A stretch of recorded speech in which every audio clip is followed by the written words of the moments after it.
Estamos de volta para mais uma questão envolvendo aí força de atrito, seguindo aí a sequência da nossa playlist de 10 questões sobre força de atrito.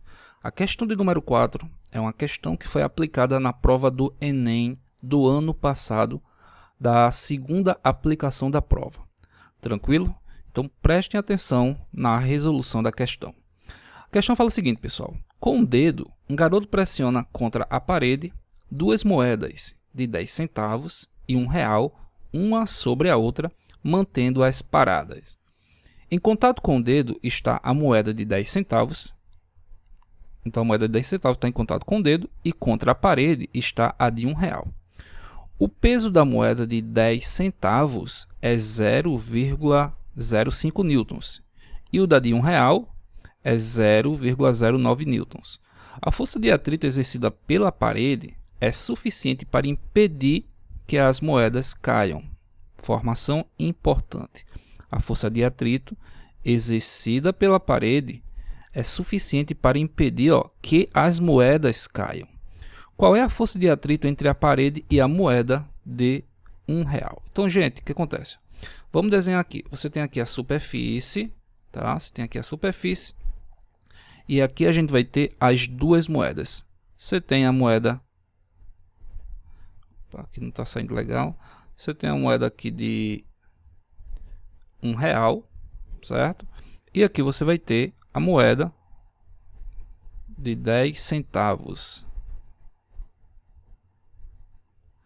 Ok. Contra as moedas existe uma força, né? Que é justamente a força que o garoto está exercendo contra elas. Então tem uma força aqui. Deixa eu voltar de novo. Tem que sair bem retinho aqui. Aí. Então temos aqui uma força F. Tá? Uma força F contra a moeda de 10 centavos. Então a força F empurra a moeda de 10 centavos. A moeda de 10 centavos, por sua vez, empurra a moeda de R$1. E a moeda de R$1 está em contato direto com a parede. Beleza. Mas o que é interessante aqui, pessoal, é que a gente pode trabalhar essa questão aqui considerando que isso aqui seja um único corpo, tá? Um único bloquinho, por exemplo, em vez de a gente trabalhar separadamente com a moeda de 10 centavos e a moeda de R$1, a gente pode dizer que isso aqui é um sistema só, certo? Por que eu posso considerar que isso aqui é um sistema só? Porque a questão está me dizendo que a força de atrito exercida pela parede é suficiente para impedir que as moedas caiam. Ou seja, se a força de atrito está impedindo que as moedas caiam, então a força de atrito está equilibrando a força-peso do sistema, que no caso o sistema seria a moeda de R$1 mais a moeda de 10 centavos, que eu posso considerar aí como um único corpo, tá? Então, vamos considerar que aqui você vai ter o peso da moeda de 10 centavos e aqui você vai ter o peso da moeda de R$1, certo? A questão está dizendo que cada moeda tem um peso que ele deu, deixa eu ver aqui, a moeda de 10 centavos tem um peso de 0,5, então esse peso aqui da moeda de 10 centavos é 0,05 e aqui eu tenho um peso de 0,09 newtons. Porém, para que o sistema fique em equilíbrio, existe uma força contrária apontando para cima que está impedindo o deslizamento, que é justamente a força de atrito. Imagina só, gente, lembrando que vocês estão vendo essas moedas aqui de lado, tá? Eu coloquei aqui, eu fiz uma perspectiva aqui como se você estivesse analisando as moedas aqui de lado. Maravilha. Como a força de atrito impede que as moedas caiam, então a força de atrito ela é igual ao peso da moeda de 10 centavos mais o peso da moeda de R$1. Aqui 0,10, aqui moeda de 10 centavos.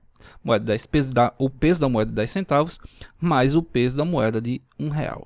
Então o FAT vai ser igual a 0,05 newtons mais o peso da moeda de R$1, que é 0,09. Logo, o FAT vai ser igual à soma de 0,05 newtons mais 0,09 é igual a 0,14 newtons.